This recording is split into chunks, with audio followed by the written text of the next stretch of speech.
No niin, nyt lähtee Groudon raidi tästä näin. Toivottavasti tästä tulisi joku hyvä IVV tai shiny, vaikka se kävisi ihan hyvin kävis kyllä. 2 tästä tullut ihan huono IVT. Aivan karseet IVT tuli. Tähän näin. 15 rarikändiä!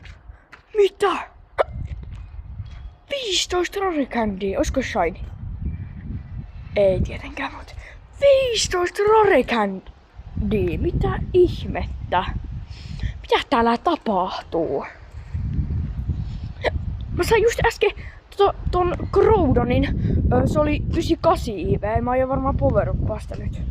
Kun mä sain, mulla on joku 20 rarikändiä vielä. Mulla olisi kyllä yksi parempi Groudon, mutta sillä ei ole lähellekään niin hyvät IVt. Toivottavasti tää nyt vielä sais tästä. Tää on mun 3. Groudoni. Mä oon käynyt nyt tässä lähiaikoina hakee näitä Groudoneita. 2 tänään itse asiassa, 2 saanut ja kerran 2023 mä oon käynyt raida 1 Groudoni. Silloin joskus kun oli myös Kyogre raideissa.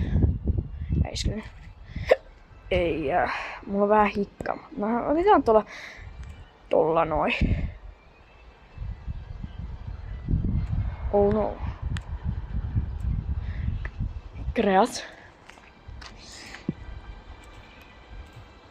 Okei, tää vaan jää. Siis tää jää niinku. Tää jää pelkästään tolla. Selkeästi tolla. Mikä toi on? Ei kun siis pinaverryllä. Mulla olisi täällä tämä. Oho, ei tuo. Tämä. Tän IVt on tollaset. Minä pistää tolle vähän rarikändiä. Mä saisin tosta 3 tonnisen. Paljon jos mä saisin tästä mun 98. 2900. Mä en tiedä kumpaa mun kannattaa power-uppata, mutta jos sä sanoo kumpaa mun kannattaa power-uppaa kommenteissa.